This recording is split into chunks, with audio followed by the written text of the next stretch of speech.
अरे ब्रह्मा जी का मोह हो गया, ब्रह्मा जी को मोह हो गया, ये कृष्ण भगवान नहीं है। हम आपकी तो बात देखो भैया, भगवान की एक सत्ता है जिसमें होता नहीं है लेकिन दिखता है, होता नहीं है दिख जाता है बस। अब भैया अंधेरे में कभी तुम कहीं जाओ और मार्ग में कोई रस्सी का टुकड़ा मिल जाए तो एक क्षण के लिए लगता है बोले रस्सी नहीं है सांप है। एक क्षण के लिए हम खड़े हो जाते हैं, हमारे रोंगटे खड़े हो जाएंगे, हमारा मस्तिष्क एकदम मान लेते हैं हम था नहीं वो सांप, लेकिन उस सत्ता की वजह से, भगवान की उस सत्ता की कृपा।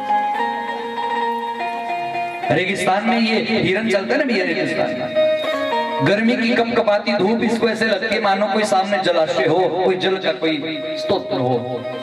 अभी पानी पीने के लिए दौड़ता रहता है, दौड़ता रहता है, दौड़ता रहता है, लेकिन उसको जल प्राप्त नहीं होता। बोले दौड़ दौड़ कर वो मर जाता है, था नहीं, लेकिन हिरन को उस भगवान की सत्ता के कारण दिख रहा है। हम सभी भी तो देखते ना, हम सभी बेटी में सुख देख रहे हैं, बेटे में सुख देख रहे हैं, बहू में सुख देख रहे हैं, पति में सुख देख रहे हैं। क्या मिला किसी को आज तक? किसी को बेटी में सुख मिला हो, किसी को पति में सुख मिला हो। हाँ, हो सकता है थोड़े दिन के लिए तुम्हारी कुछ जरूरतें पूरी हो जाए, कुछ कामनाएं तुम्हारी पूर्ति हो जाए, लेकिन भैया जीवन भर तुमको सुख नहीं प्राप्त हो सकता। तब भी ब्रह्म थे, गोलोक में थे वो, तब भी ब्रह्म थे। और जब वृंदावन धाम को छोड़कर चले गए, इस धरती को छोड़कर चले गए, फिर भी वो ब्रह्म है। ये मन में ये बात बैठ जाए। भगवान लीला कर रहे थे, ऐसे हमारे बीच में रहे जैसे कोई सच का कोई गोप ग्वाला हो, कोई ग्वाला। एक पारमार्थिक सत्ता भगवान की है, वो ब्रह्मा भी नहीं जानता है, अपने स्वरूप में व्यवस्थित है। क्षण भर के लिए कोई आकार, जैसे भैया हम भ्रमित हो जाते हैं, और मैं आपको छोटी कोई पानी डाल दी, लेकिन भैया बनने से पहले वो क्या था? बोले सोना था। बन गया, अब वो गले का हार बन गया, कोई कांटा बन गया, कोई झुमका बन गया, कोई हार बन गया। एक दिन आपको क्रोध आ गया, आपका दिमाग थोड़ा सा गर्म हो गया, बच्ची से कुछ झगड़ा हो गया, अब आपने उखल में सबको डाला, धन कुटे से कूट दिया। बनने से पहले भी वो सोना था, धारण जब किया था। भगवान की सत्ता है। मुझे गुरुदेव बड़ा सुंदर उसका भाव है।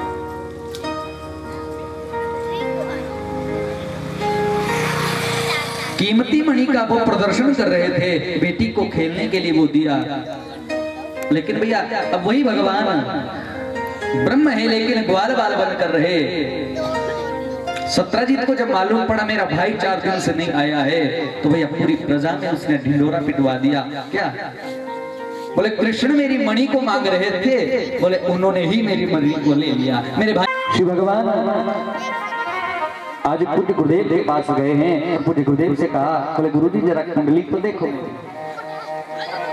मेरी कुंडली जरा आप देखो। बोले झूठा करंट मुझ पर लग गया। बेटा तूने चौथे का चंद्रमा देखा होगा।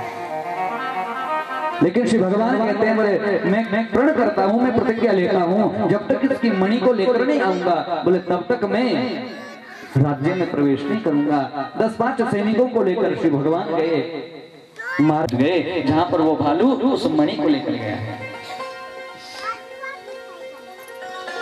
जैसे ही अंदर प्रवेश किया, अपनी बेटी के साथ ये भालू खेल रहा है। श्री भगवान ने कहा, अरे भैया ये मणि हमको जरा दे दो, झूठा कलंक लगा है। बोले मणि तो आप ले लीजिए, पहले युद्ध तो करिए, पहले थोड़ा युद्ध कर लें, जो जीत जाएगा वो मणि ले जाएगा। मणि उसकी है। तो 1 महीने तक श्री भगवान का युद्ध उस रीछ के साथ हुआ। और सुखदेव स्वामी जी महाराज परीक्षित से कहते हैं, बोले राजन 1 महीने बाद ये भालू थक गया और श्री भगवान से कहा, बोले राघव मैंने पहचान लिया आपको, आप तो मेरे रघुवर हैं। अरे जो चीज दे दी जाती है उसका भोग पिता नहीं कर सकता। आपने एक बार अपनी बेटी को कुछ दे दिया, फिर पिता उसका भोग नहीं कर सकता। अब बेटी को मैंने मणि दे दी, अब भगवान कैसे मांगू कि मुझे वापस दे दे, मुझे किसी और को दे दे। तो ऐसा करो गोविंद, इस बेटी को ही चरणों की दासी बनाओ। इस बेटी को ही अपने चरणों की दासी बनाओ गोविंद, ये बेटी भी आपकी और इसको जो दी हुई मणि है वो भी आपकी। तो श्री भगवान ने ये प्रस्ताव स्वीकार कर लिया। और भैया ऐसी कथा आई, भगवान का जो दूसरा ब्याह है वो हो गया भालू की बेटी जाम्बवती से। दुल्हन लेकर भैया मणि ढूंढने गए थे, भगवान दुल्हन लेकर वापस आए। सबने स्वागत किया, सत्राजित को बुलाया गया, बोले राजन आपने झूठा कलंक मुझ पे लगाया, ये आपकी मणि, सारी घटना को बताया और ये आपकी मणि। सत्राजित कहते हैं, बोले गोविंद लज्जित हो गए सत्राजित, देखो मैंने झूठा कलंक लगाया, भगवान का अपमान करा दिया, बड़ा लज्जित हुआ, क्षमा याचना करने लगा। बोले गोविंद माफी अगर मुझे मिलेगी, मैं एक आपके चरणों में दासी को भेंट करना चाहता हूँ। मेरी एक बेटी है गोविंद, इस बेटी को आप अपने चरणों की दासी बनाओ। यदि आपने इस बेटी को चरणों की दासी बनाया, बोले मैं समझ लूंगा आपने मुझे माफ कर दिया। तो दूसरी पत्नी श्री भगवान की है जाम्बवती और तीसरी जो श्री भगवान की पत्नी है उनका नाम है सत्यभामा, जो सत्राजित की बेटी थी। तीसरा विवाह श्री भगवान का हुआ सत्राजित की बेटी के साथ। सेवा के लिए मणि भैया देखो उनको दे दी। ऐसी कथा आई है, मैं थोड़ा संक्षिप्त यहाँ पर कर दूं, बड़ी दूर तक आज कथा में जाना है। श्री भगवान अपने कार्य में व्यस्त हुए, सुधनवा नाम के एक व्यक्ति थे, इस मणि को उन्होंने हरण कर लिया, उनको भी मरवा दिया किसी ने और मणि उनसे भी ले ली। तो बाद में मालूम पड़ा कि वो मणि अक्रूर जी के पास थी। हाँ भैया ध्यान से सुनना, ये वही अक्रूर हैं जो कल श्री भगवान को वृंदावन से लेने गए थे। वृंदावन से जो लाने अक्रूर गए थे, आज वही अक्रूर है। मणि को देखकर उनका मन भी बिगड़ गया। ये माया भैया चीज ही ऐसी है, ये धन चीज ही ऐसी है, बड़ों बड़ों की नियत बिगाड़ जाती है। संत लोग तो यहाँ तक कहते हैं, अक्रूर जी जिस ब्राह्मण को जिस सोने की थाली में भोजन कराते, वो थाली उनको ही दे देते, ऐसी कथा है। तो कुल मिलाकर भगवान के 3 ब्याह हो गए। सुखदेव स्वामी जी महाराज कहते हैं, बोले चौथा विवाह श्री भगवान का हुआ जमुना महारानी के साथ, यानी कालिंदी के साथ। एक दिन अर्जुन के साथ श्री भगवान कुछ घूमने से निकल गए और जैसे ही घूमते घूमते एक गंगा के तट पर जा रहे थे श्री भगवान, एक सुंदर युवती को देखा जो लगता था कि ध्यान में बैठी है, कोई भजन में बैठी है। श्री भगवान ने अर्जुन से कहा, बोले जाकर देखो तो ये नारी कौन है, अरे ये सुंदरी कौन है, अरे जरा पूछो तो ये बेटी क्यों है, इस निर्जन वन में ये अकेली क्या कर रही है। श्री अर्जुन गए, बोले देवी आपका परिचय क्या है, कौन है आप और यहाँ क्यों बैठी हो।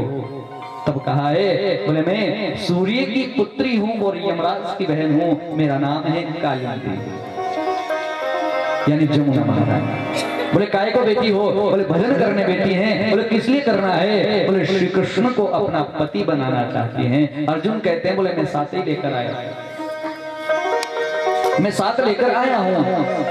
श्री भगवान से निवेदन किया, बोले चरणों की दासी बनना चाहती है। तो ऐसी कथा संतों ने गाई है। तो भैया 2-4 मंत्र अर्जुन ने ही पढ़ लिए और जमुना मैया का हाथ श्री भगवान के हाथों में देकर थोड़ा फेरे वेरे करा दिए होंगे, थोड़ा मंत्र उच्चारण कर दिया होगा। तो चौथा विवाह श्री भगवान का हुआ श्री जमुना महारानी के साथ। बोले बाल कृष्णलाल की। विंद और अरविंद नाम के 2 भाई हैं, मित्र वृंदावन की एक बहन है, उनके साथ श्री भगवान का 5वां विवाह हुआ। 6वां विवाह हुआ नग्नजीत नाम के एक राजा थे, जिनके घर 7 बेले हैं। नियम लगाया था उन्होंने, एक संकल्प ले लिया था, बोले जो भी इन 7 बेलों के नाक में नकेल कसेगा एक साथ मैं उसे अपनी बेटी दे दूंगा। श्री भगवान ने ये कारनामा कर दिया। तो भैया अपनी बेटी को श्री भगवान के चरणों में समर्पित किया। इनका एक नाम है सत्या। श्री भगवान का 6वां विवाह हुआ। 7वां विवाह मां भद्रा के साथ हुआ और 8वां विवाह श्री भगवान का हुआ लक्ष्मण मैया के साथ। कुल मिलाकर ये भगवान की 8 पटरानियां हैं। सुखदेव स्वामी जी महाराज कहते हैं परीक्षित ये अष्ट प्रकृति ही श्री भगवान की 8 पत्नियां बनकर आई हैं। अष्ट प्रकृति बोले महाराज ये तो सब विवाह हुए, आगे के विवाह श्री भगवान के कैसे हुए? 16,100 विवाह कैसे हुए? सुखदेव जी महाराज कहते हैं परीक्षित भौमासुर नाम का एक राक्षस है जो भूमि से उत्पन्न हुआ है, भूमि से ये प्रकट हुआ है। और इस भौमासुर नाम के जो राक्षस ने भैया देखो पूरी दुनिया को इसने त्राही कर दिया। इतना अत्याचारी है, इतना निर्दयी है, जिस भी राजा को जीतता उसकी बेटी को हरण करके ले आता, उसकी बेटी को वो हरण कर लेता। ये सारी की सारी राजकन्याएं जेल खाने में बंद हैं। और इसने नियम लगाया बोले जब 20,000 हो जाएंगी फिर ही मैं इनसे एक साथ ही शादी करूंगा। पहले 20,000 एकत्रित कर लूं फिर एक साथ ही शादी करूंगा। सब कन्याओं को उसने बंद किया है। एक दिन उन सब कन्याओं ने श्री भगवान से प्रार्थना की है। प्रार्थना श्री भगवान से गई गोविंद अरे आपने तो बड़े बड़े पापियों को आपने तारा है, बहुत बड़े बड़े राक्षसों का आपने उद्धार किया है। समंदर जैसे पाप करने वाले व्यक्तियों को आपने तारा है। बोले हमारा पाप तो केवल छोटा सा है, छोटा सा पाप हमारा है। भगवान इस पाप को भी यदि उस समंदर रूपी पाप में हमारा एक बिंदु पाप मिल जाएगा तो तुम्हारा क्या बिगड़ जाएगा? हम पर कृपा करो। उन सब कन्याओं ने फरियाद लगाई है और श्री भगवान से कहा है हे गोविंद हमसे रूठ मत जाना, हमसे नजरें मत चुरा लेना, हमसे नजरें मत चुरा लेना। आपने जरा सी भी नजर हटाई हमसे बोले गोविंद पहले ही जेल खाने में बंद है, हमारी अंतिम जो आस है वो भी टूट जाएगी, हमारी वो अंतिम वाली आस भी निकल जाएगी। मैंने पहले भी आपसे निवेदन किया था किशोरी राधा से भी प्रार्थना करो आपके चरणों की धूल मिलती रहे। गोपियां बड़े सुंदर भाव में गा रही हैं। आइए 2 मिनट हम सब ताली की सेवा करेंगे, एक छोटी से पंक्ति का दर्शन करेंगे, छोटे से भजन का दर्शन करेंगे। कुछ लिखने वाले ने बड़ा सुंदर कहा है रुस ना जावे मोहन में जीवन क्या हवाले तेरे, रुस ना जावे मोहन मेरे। हे गोविंद हमने अपना जीवन आपके हवाले कर दिया, हमने अपने जीवन की गाड़ी को आपके भरोसे कर दिया। हाँ भैया मैंने निवेदन आपसे पहले भी किया था जब तक समर्पण नहीं करोगे तब तक भगवान हाथ नहीं पकड़ेंगे। जब तक तुम समर्पित नहीं हो जाओगे तब तक श्री भगवान अपने मन की डोर एक बार भगवान के चरणों में लगाकर तो देखो। कोई भी तरीका तुमको ठीक लगता हो, स्नेह से भजो, काम से भजो, द्वेष से, किसी भी जैसा तुमको ठीक लगे, एक बार मन की डोर गोविंद के चरणों में जोड़ कर हजारों की संख्या में ये जेल खाने में राजकन्याएं बंद हैं, श्री भगवान से प्रार्थना कर रही हैं हे गोविंद भूल मत जाना, हमारे ऊपर भी कृपा की दृष्टि बनाए रखना श्री भगवान। यदि आप भूल गए बोले हमारा सर्वस्व चला जाएगा, हमारा प्राण चला जाएगा।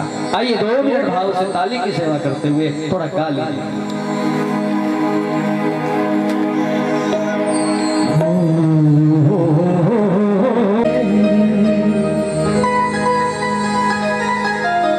रुस ना जावी